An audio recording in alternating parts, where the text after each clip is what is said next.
Welcome back to Symposium of Wild Hearts. I am your guide and your host, Aisha Ophelia, and I'm super excited today because I'm talking to Morgan Wade. Morgan is a beautiful writer, a teacher, and a coach, and I've had the biggest girl crush on her just from her Instagram feed for a little while. So I'm so overjoyed to have this conversation today. Thank you for being here. Hi, I'm so happy to be here. Nice. I think we have a tiny bit of a delay, but that's okay. One thing that I've been doing just to start off each session is just having a heart-centering moment. And I'm trying to remember, there was something that I specifically wanted to do with you. Oh, okay. So we're gonna do this little exercise where we close our eyes if you can. Okay. And I'm just calling it just like your authenticity meter. And so let's take a big deep breath in and sigh it out. And that sigh is just a message to the nervous system that all is well and that we can relax and be here. And so in this space, when we get quiet, it's easier to know and hear and feel our truths. And the way that I was visualizing it was like Russian dolls. And so there's this truth that we give to most people, and likely there's another layer of that. And so what happens when you keep opening each layer of truth and you get down to this little tiny doll, this little tiny truth? Maybe it's a big truth, but it's something that you've been afraid to say or touch or feel. I just want to go to that place and get in touch with what that feels like.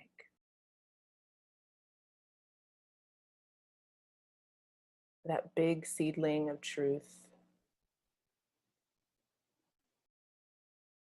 Just taking some time to be to be with it, whatever it is.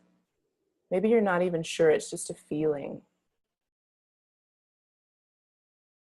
But just to cultivate curiosity and compassion about what's here for us when we get quiet. And if you want, you can put your hand over your heart and maybe set an intention for the next little bit. We're going to take 2 deep breaths together and just sigh it out again, breathing in.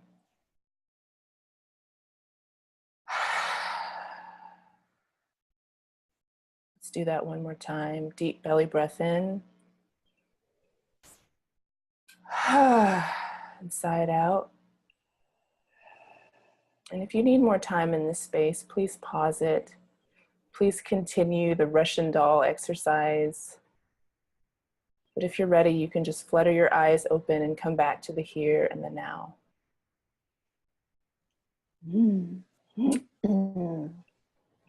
Yeah, I always feel so What a different beautiful teacher you are. Oh, thank you. Thank you. I'm so glad you did that. Oh. Yeah, I mean, all of this can be nerve-wracking, you know, like in the creation of this, I've brushed up against a lot of my own fears. And whenever I start off with that, I'm like, oh, wow. I just like remember that it's kind of not about me, that I know a lot more than I think I do, that we all have nerves coming to us into a situation like this. And anyway, thank you. I'm glad that felt really good for you. So instead of reading your bio, I'm doing this really fun thing that I totally yanked from the Jimmy Fallon show. He has a thing that's called Think Fast, and he asks, have you seen this? He asks his guests No. really rapid fire questions, and they're really weird and random, and there's no right answer. And so I thought we could start off with 11 questions that I made up specifically for you, and then we'll get into our conversation.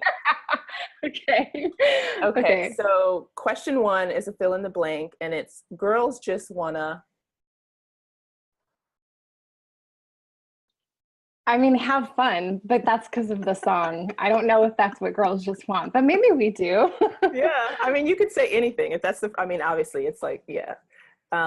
Number 1 dance song for you right now. Oh, it's Ariana Grande. What is it called? Into You. Nice. I'm so into you. That song. Oh man. Yeah. Why is the sky blue? Because of the atmosphere and space. Why are you so relieved? Oh, because I finally get it. I finally get it. I love it. What is a heroine? Oh, I'm like, I have like the image of a circle that kind of keeps looping back on itself. It reminds me of the hero's journey, you know, Hmm. to like somebody who goes out and then comes back and then goes out and then comes back and is kind of constantly cycling back through truth out there to truth in here. I love that.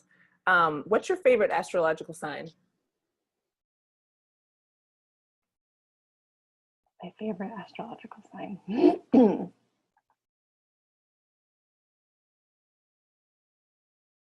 It can That's a good definitely be question. your own. Maybe Scorpio. Yes, that's me. Thank No, you. I'm a Pisces. Or are you? Oh yeah, Yeah, girl. I'm like a four times Scorpio. I have four planets in Scorpio. Um, Oh wow, you're super Scorpio. what's your spirit animal? Oh, I feel like I have a lot, but the one that's coming up right now is elk. Mm, nice. I want to hear Elk. about that later. Where's your happy place? Mm. There is a super secret state park at the very southern tip of Oregon that I discovered accidentally, and it's yeah, it's Very nice. really magical. There's a bridge that kind of leads you from the campground out onto this super private, hidden coastal rocky beach. Wow. And there's swallows that hide in the bridge, and their little sounds. It sounds like how when the branches of a tree sway, there's kind of like that creaking in the wood, Hmm. but that's the sound they make. Whoa. It's like otherworldly. It's Yeah. amazing. That sounds like a secret garden. I love it. So the next one is kind of Mm. apropos, and it's tell me a secret. You don't have to tell me where that is. You can keep that to yourself, but tell me a secret. I'm not going to tell you where it is. Tell me the secret. Okay, so I have a big, I think it's like copper or brass pot with like a slab of wood sitting on an ottoman in my living room, and that's how you have this angle of me. It's so janky, but it's how I do all of my calls and all of my interviews. Nice. It works. What's the best feeling on the planet?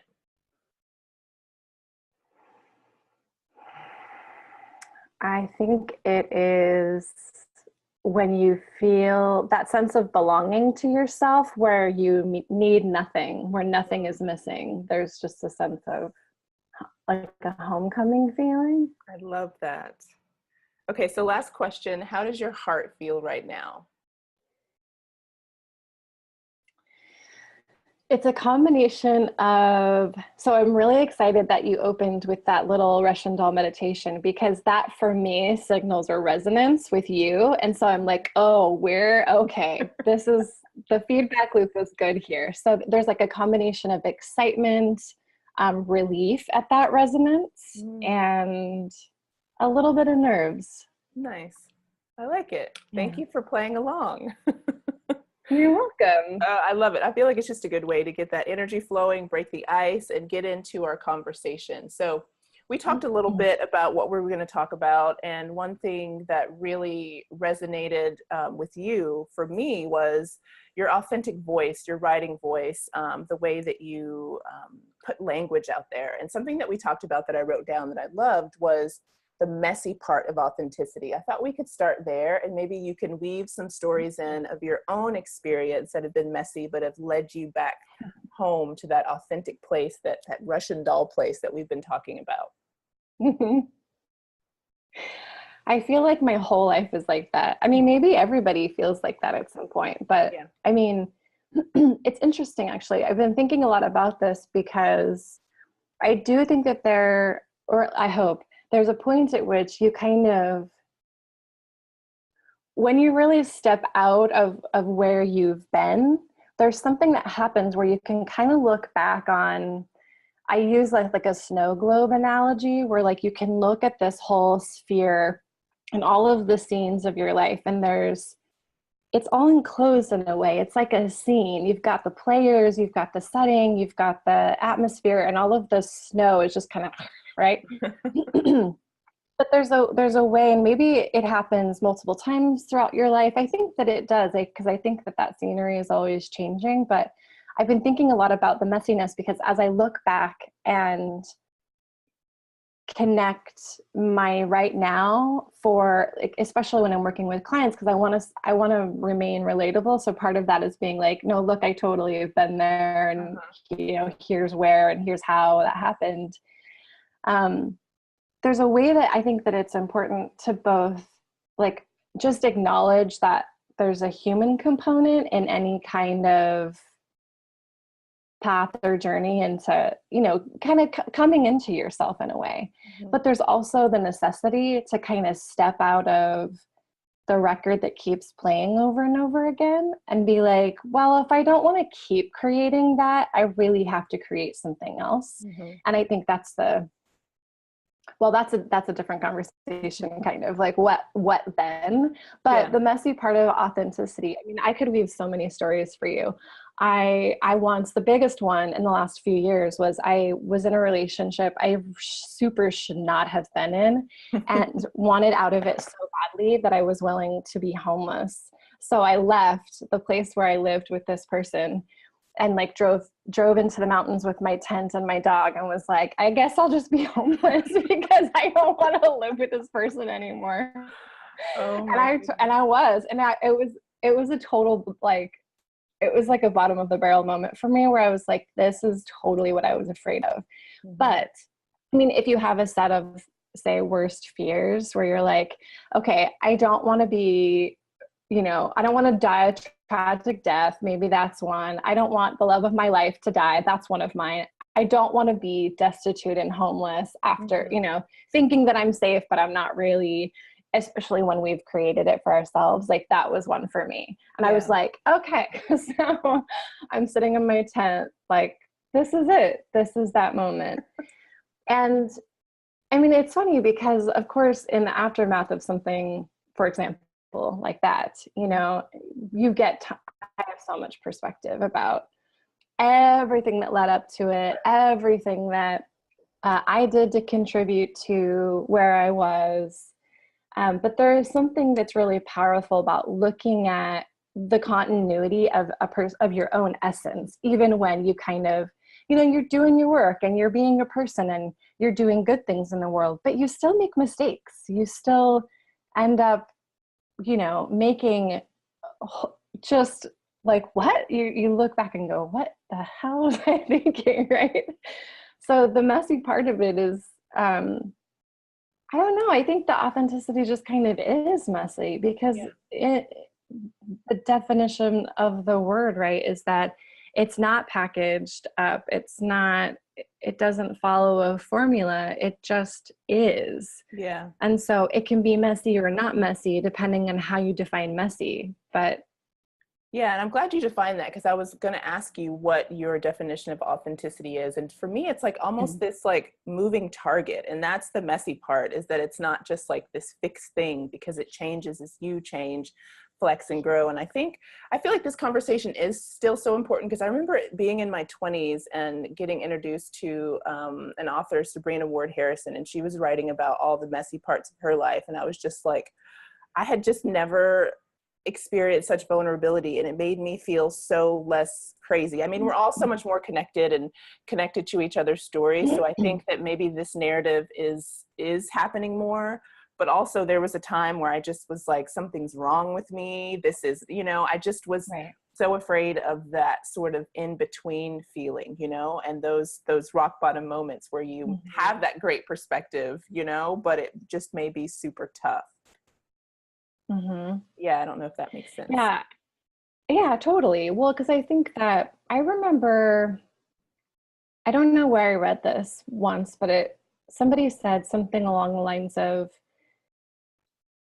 how in, let's say, you know, Americanized or Western, like European, you know, Western, you know, that there's no real language for in between or transition. Mm. And so it's kind of like, you know, do you remember those color those coloring sheets when you were a kid where it's like paint by numbers almost? It's Yeah. like we want all of the parts of our lives to make perfect sense and to be kind of filling in various components of our lives. Okay, relationship, got it. Work, purpose, okay, Mhm. got it. You know, body, spirit, you know, relationships with our family, whatever those compartments are for ourselves. We want to kind of be filling them in almost like one at a time. And I don't know why it is we think that happens, that happens systematically, like, okay, Yeah. one at a time, boom, boom, boom, boom. But the truth is that it's actually more like, I don't know, uh, This. a a bleeding, oozing, you know, they're happening in various ways all of the time, you know. It's you're filling in and figuring out the color and the shape of each of these compartments Mm-hmm. as you learn more about yourself. And especially I think as maybe we get older and the truth of us becomes imperative to express rather than expressing the norms of our family, our society, our culture, our gender, our race, whatever. Yeah, I feel like you're reading my mind and like going exactly where I wanted to go next. And so I'm curious about that, how you tune into your authentic voice, like what that means to you. And, you know, it's almost like you have to tune out all these other voices that are talking at you and get into that still space where your voice can be heard. How do you tune into that? Hmm. Well, that's changed a lot over the years. Um, you know, I think that when I was younger, maybe the thing that has stayed consistent is that I have a really deep gut sense of things. So, you know, you could call it intuition, but my body really talks to me. So much of what I've done, how I've acted, where I've gone, when I've gone, it's really just like my body's it very often like go now, like Uh-huh. no other options. Like why else do you leave a perfectly comfortable apartment in Malibu and Uh-huh. go live in a tent in the mountains? Like, you know, You're it's done. so probably that's right. I cannot do it. So maybe that's the consistent thing. But that I should say is really, I mean, there's a lot of subtleties about that. Like it's Mhm. something that I can always kind of tune into, but it's especially obvious when it's a big thing, right? So Mhm. you kind of get that gut feeling about something or Yeah. someone or a situation. But that's pretty consistent for me. What's interesting are the subtleties of how, what about if it's not a huge thing, or what if there are many options, Yeah. many choices, right? What if it's just in a day-to-day feeling? I've noticed this for myself since I was a child. I'll be in a conversation with somebody going through the grocery store. I mean, anytime, anywhere, it can be totally mundane, and I'll have this little tiny rubbing feeling like, what is that? And I actually had this over the weekend. I was like, what was that? Like nothing is wrong, but something is wrong. And I don't like what I'm like going, and I'll kind of go back through and say, okay, well, I did this, I said this, they Mhm. said that, we went here, and I'll kind of notice what it was. So something that I really geek out on is I always want to bring it back to myself. I don't ever want to say, and then you did this, or like Exactly. that was your problem, or Yeah. Trump said whatever. Like Mhm. I just am not okay with um surrendering my Power. autonomy and Yeah. my internal state of being to any Mhm. kind of outside force. So so I'll kind of do this thing where if I notice some sort of little rubbing feeling, I'll actually almost like you lost your keys. Okay, well, where did you last have them? And I'll go back through and be like, okay, I was at peace. When was I last at peace? I was at peace here. And then I'll kind of go back through the events of the day, the last hour, or whatever, and notice, where did that little rub come from? And then, like, for instance, this happened over the weekend, and I was like, oh, my boyfriend said this thing. And it wasn't that he said it, it reminded me of that. And so for a moment, I just, the past or whatever hijacked my present moment, and I was running an emotion that lived back there. And so then it's kind of like a bring it back here. But that's in terms of like body communication. And I think maybe just me being in touch with what's true for me, if that makes sense. There might be some other components to how I get in touch with my own authenticity, but I think that's like the very gross level, like just body, like what's true at any moment. Does that make sense? Yeah, that's a huge tool. I'm going to ask you to put your coach hat on a minute, because I know you work with people, but the imagery that I got when you were talking was just about like it's like removing the splinter. So you're like going back through just like this whole scene of what happened and trying to figure out where something went wrong. And then you're like, oh, it was this thing. Okay, I could bring awareness to this in case next time I'm in a situation like that. And the body is a huge way to get in touch with your own authenticity, because we're so used to ignoring our gut feelings. And like, and anyway, we could just go on and on about that. But I'd love to know when you're in the coaching space and you have on that, when you're that person for someone else and you're holding space, which we can talk about as well. I loved what you said, and it was something that I wrote down, and it's like, I can still feel when I'm on to something and follow that hunch. How do you help people tune into that authentic part of themselves and follow that hunch, like in a coaching relationship? How would you work in that realm? That's so big. It's really, really, it's a big thing to take and kind of, whittle down, because truly it's different for everybody. Generally speaking, you don't find yourself in a coaching or any kind of therapeutic relationship until some part of you has derailed from what's true for you, or maybe has never known how to identify what's true for you. Now, feeling in all of this is very tricky, because I think especially as women, so much of our reality is emotional. Now, and that's not to say that that's not okay, of course, like it's a very reasonable thing. But the tricky thing about emotion is that most of the time it's triggered by things that are not happening in present moment. So I think one of the reasons that women are so confused about like, what am I doing? Where am I going? Should I be in this relationship? Should I not? What should I create? I don't know. How do I feel about money? All of this stuff is that really the emotional reality is not happening in present moment. It's happening in a record of the past.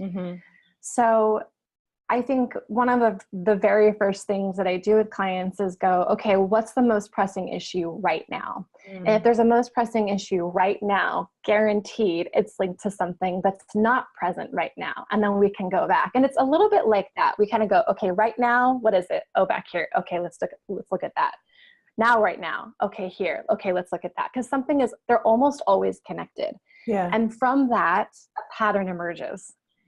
And you can go, oh, okay, so your thing is, I don't know, vulnerability. Or your thing is, I don't know. Honestly, I think most of the time it's a combination of, I don't know how I really feel, or I know how I feel, and I don't have the muscle memory yet to trust it. Yeah. It's kind of some combination of that. But I really ask and try to get women to remember times when they were connected to their truth. And no matter what, even if you come to some sort of therapeutic relationship feeling like I'm a total hot mess and I need help, everybody has a relationship with acting on they're essential guidance. Yeah. So I really want to spark those memories for clients too. When did you act on it? What did it feel like when you knew?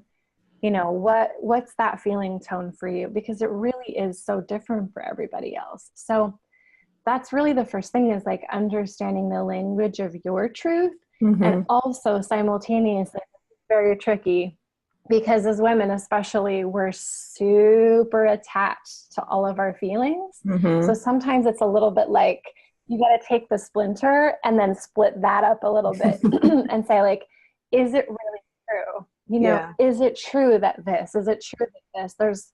There's a lot of I don't know, it can get really victim-y, it can get Yeah. really blamey, it can Mhm. be very like collapsed and poor me. And one of my primary goals is to help women recognize that truth is never a collapsed, poor me, blamey feeling. It is, Yeah. and it has nothing to do with anybody. Mm-hmm. So, and that's really, really, it's actually very difficult to navigate, because you can imagine, like, the Yeah. second you're like, I don't Exactly. know, is that true? Or, you know, we just get so defensive. We're so protective of the stuff that keeps us stuck, actually. But that's why it's unconscious. And that's why we pay for people to hold space for us, because we can't see what we can't see. So we Yeah. need a mirror sometimes. I love that. And I love that sort of that inventory process of cataloging events and looking back and being like, oh, I felt so good then, you know. And there's some quote that says, basically just remember the last time you felt at peace. Like, who are you with? What was there? What elements were there? And I love that that's a beginning place to get in touch with your true authenticity, because I find I get so many letters and so many people are trying to like tap into what's real for them. And that's why I love having this conversation with you. You know, it's not that anyone quite has a handle on it, but there's people who definitely exemplify that, that strength, even in feeling your feelings. I think it's so interesting to talk about that, because, you know, we are very attached to our stories, and you can listen to someone talk and pick up so much about what they really believe, and if it's different from like where they want to go. And so having someone hold that space and being that witness is so powerful. What are some other tools or tricks or steps that you've used, or clients have used to have success in maybe moving? Okay, so you've identified the hunch and you want to follow it. So like, now what? Mm-hmm. Yeah, I mean, once again, it really is different for everybody, which is something that I am recognizing and honoring more and more, like the deeper that I go into this work. But let's say, I mean, one of the trickiest things is when somebody comes in and they're like, I literally have no idea. I Mm-hmm. just know That something happens a is lot off. too. I literally have no idea. I don't know what I want. I don't I don't know how to know what I want. I mean, that's when you're like, okay, we're at ground zero, you know. Yeah. But let's say you kind of have a hunch. Like, I had a client last year who has a perfectly wonderful career as a teacher, and she's a photographer. So, I mean, we're getting into a little bit of like purpose calling, the day job versus like the dream and that kind of thing. I actually don't think that conversation between day job and dream is like as important as people are trying to make it be. It's more about what is the essence of your soul, and what are you doing with your gifts? Like, what are you expressing of your soul self, like that part of you that's eternal? Here you are in this body with this brain, all of it very intentional, I believe. So now what? Like, just stop it with all of the excuses. Now what? You have this body, you have this brain, you have this desire, right? Mm-hmm. So interestingly enough, I mean, this woman, this client of mine, is fantastically talented. She's fantastically talented. So it had nothing to do with talent or skill or any of that stuff. It was really about, for her, bringing her into a place where she could feel how much she wanted it. Feel, because the energy of expression of any kind, artistic or whatever it, the truth of yourself, that is such a true thing that when you tap the vein of it, it's like putting a nick in the carotid artery. It's just like, and just everything, it's so essential and so core, right? That the energy of it can carry you, right? But if you won't let yourself feel it for any number of reasons, it's very hard to catch the current and then let it kind of take you where you want to go. So I would say that sort of training women to recognize when they are being communicated with by their spiritual intelligence, and not just their own, but that which surrounds them, because there's all kinds of help and information coming to you all of the time.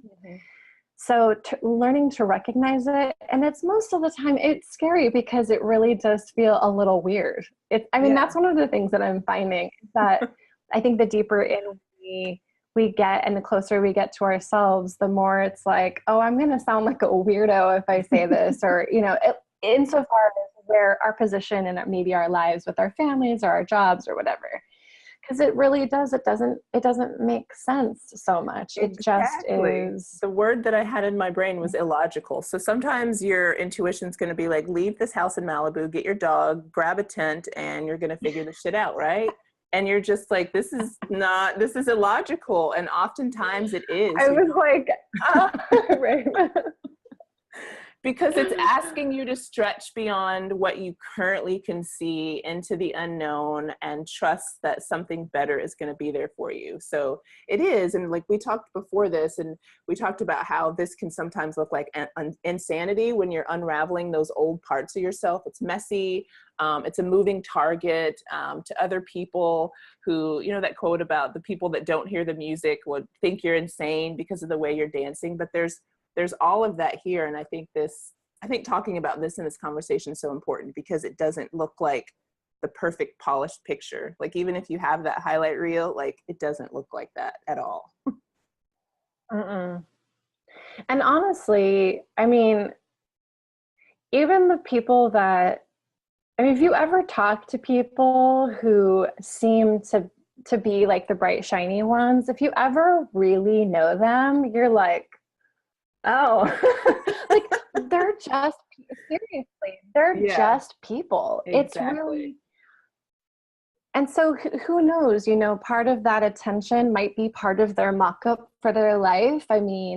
We all have, I think that it's really, really important, if we want to make meaning out of where we are and create something else, it's really important to like keep it in the family, keep it all right here, because there's so much intentionality behind the life that we're in, the people that we have in our soul groups, the challenges that we've chosen and created.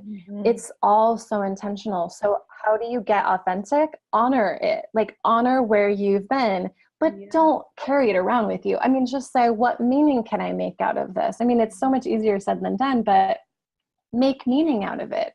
And pay attention to your feedback too, because the people in your life are your teachers.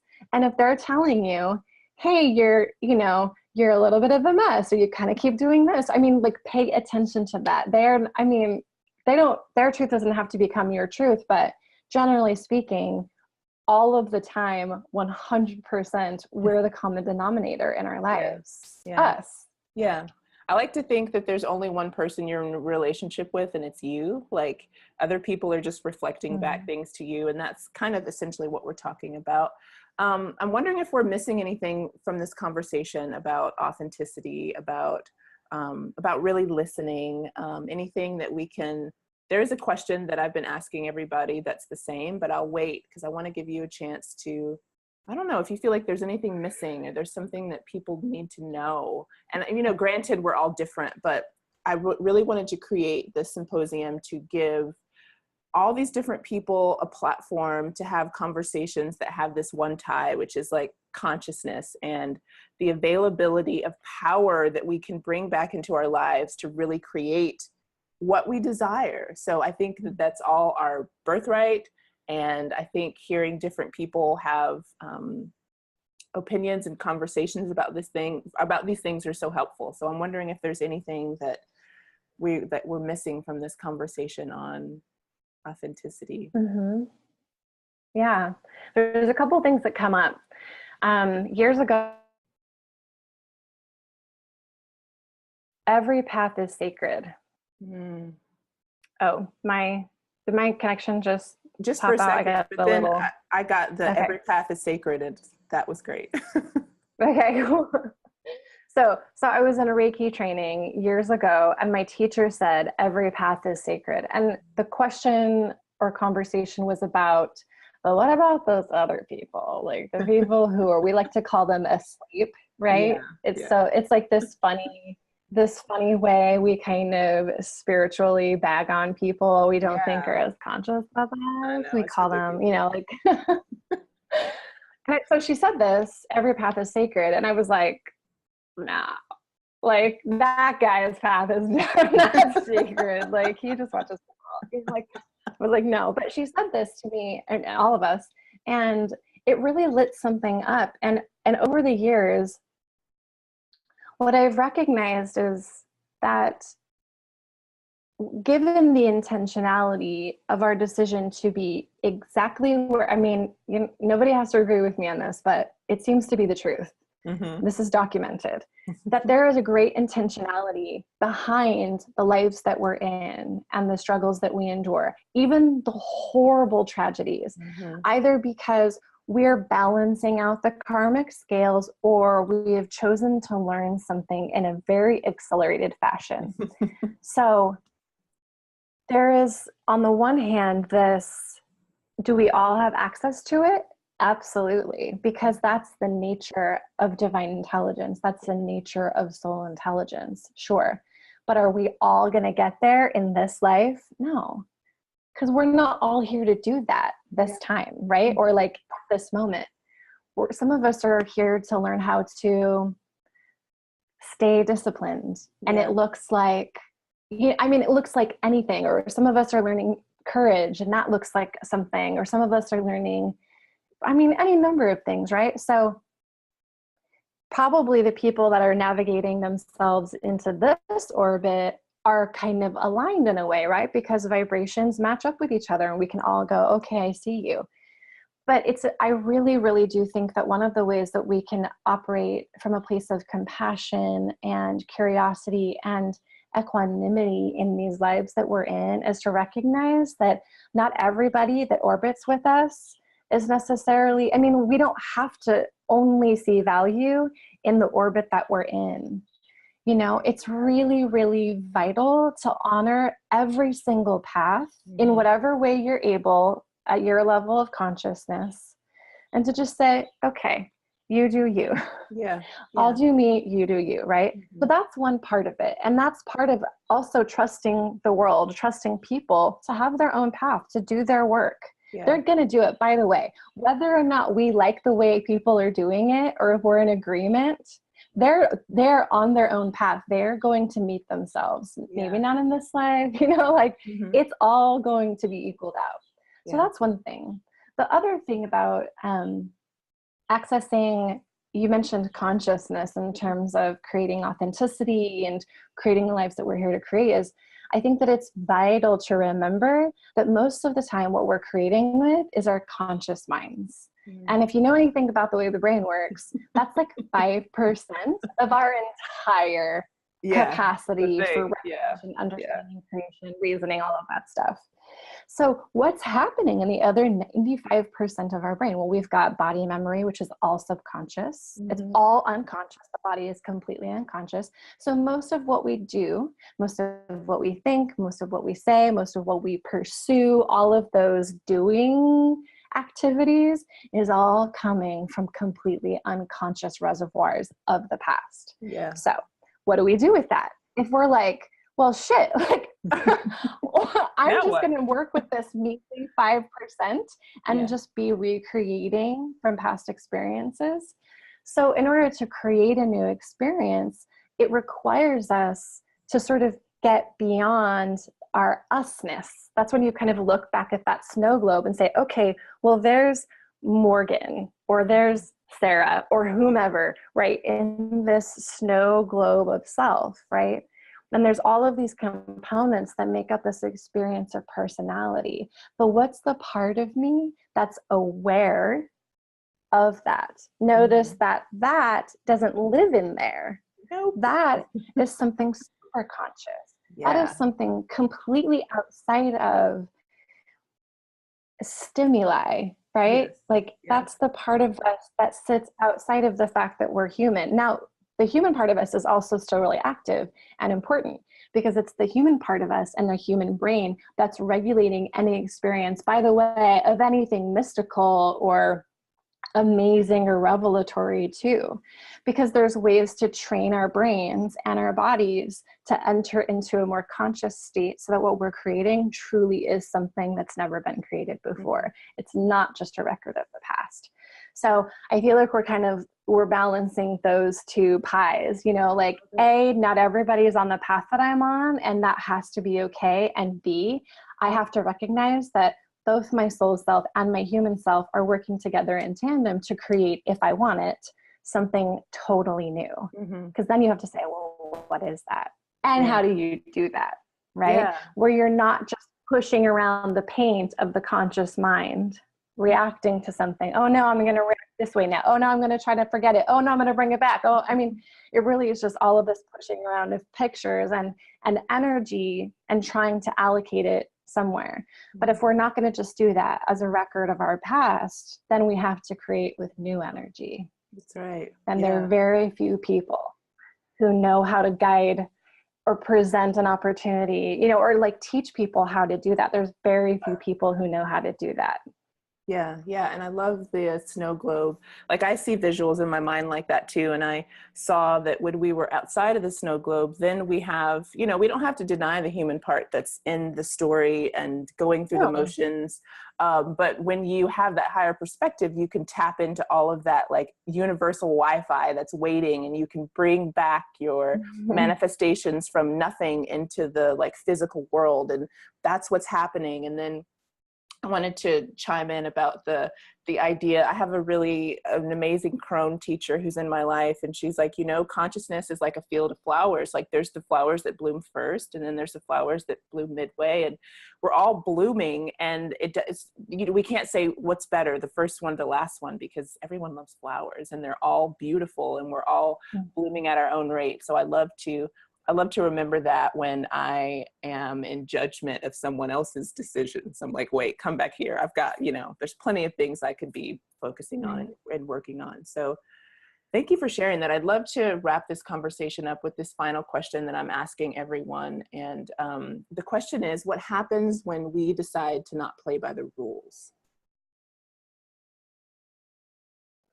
Well, everything changes. Everything changes because the rules are, you know, they're unstable. Because really what's happening is if we're playing by the rules, we're playing by some conglomeration of rules that we're perceiving. We're taking them, we've created them actually. We're saying, I see that, I see that, I see that, I see that. And then we've decided through our brains, our experience, our, you know, wherever we're at in present moment, oh, those are the rules, right? But they're amalgamation of every rule that's ever been, or every norm, or every standard. And so we really are creating them. When we stop saying, I'm going to play by the rules, like that just means that you are with you in every present moment. And so the onus of responsibility really falls on you. And that's when shit gets super scary and really confusing. And we've got no guideposts, but guess what? We never had them. We just thought we did, and we were making them up. So there's no real rules. There's no society rule book. I really want people to like get that out of their head. There is no rule book other than what you have decided is a rule for you, that you've let yourself be oppressed by, confused by, frustrated by. Nobody did it to you. Whoa, There's no society rule book. you were speaking the truth. Right? You were speaking the truth. No, I love that answer, and bringing it back to this personal responsibility and not really having to pick off that menu. Like if there's an experience that you want to have, and you should have it, you know, it's not about, you know, picking off of, yeah. And I guess we did make the rules. I've always just kind of thought that they were presented to us, but we also created them, and then we bought into them, and we don't have to. Well, I think that it makes sense, because it really does. I mean, we're a society, we're a community. So there, in a sense, there's agreements, not in a sense, there are definitely agreements that we're in to help things flow a certain way, you know, help systems function. And we agree to be a part of that, but we are in agreement with it. So I think that, it totally makes sense that there's going to be a natural, we're sort of picking and choosing, how do I want to try to get safe in the world? Because we are a global community. So it makes sense both from a societal standpoint, a cultural, tribal standpoint, and also just the way that the brain works is that we're constantly seeking sameness because we want to get safe. So, you know, our little lizard brains are like just trying to mimic what we see so that we can try to, you know, not stand out on the Serengeti, so to speak, right? So we won't get eaten. Yeah. Right. But I think that what's happening, like at this level of conversation and beyond, is that when you recognize that that's happening and you bring consciousness to it, then you are recognizing your responsibility in the upholding of the system. And I don't want to get into all of that. That's actually not that interesting to me, but more like the responsibility falls back on us to say, or to get into a practice and learn how. It's not simple. It's actually not a simple process. It's not straightforward. You can't just decide, oh, I'm just going to play by my own rules. I'm just going to act from my truth all of the time. Because if your body and brain have been trained to seek sameness and safety your whole life, to say suddenly, well, I'm just going to be in my truth all the time. It's like, well, how? It's a learned memory. It really is a learned memory. It's something that we can create in present moment and act from a memory of, but the training for that is a real thing. It actually does require guidance, assistance, you know, people who've kind of established a framework of doing that. So I don't want to undermine the hard work required in establishing a practice of you know, being with ourselves in such a way that we're able to, with clarity, discern what's true for me, what's not, what is the essence of me, and what does it need to express in truth and in kindness every single moment. And that's just like moment by moment by moment, right now, right now, right now. I mean, it takes a lot. Yeah, it takes a lot of consciousness. But when you can do that, then you're really onto something. And then you can really use it as a springboard to jump off and say, well, now there's a whole life that I want to create. There's all of these experiences that I want to create. Now what? How do I do that? That's beautiful. Thank you so much. Thank you for being a beacon of authenticity. You're very wise and wonderful. And where can people find you? My website is morganlovesyou.com. That might be changing soon, but for now, that's where you can find. Thanks. She has a super fun website, by the way. Oh, thank you. Thank you. It's funny. It's funny to have I wish I could just invite everybody over to my house, because I feel like that would be a much more accurate representation of me, but my house isn't big enough. So so for now, Morgan, house parties. I know. I actually have thought about that. I actually have been like, is that safe? Can I just have people over at my house? But for now, that's a good place. And then I'm on Instagram as well, as you know. Nice. Well, thank you so much for having this conversation. I hope that this threw a cog in the wheel of just your normal thinking, and that a little seed was planted. And we'll see you next time. Thank you. Thank you.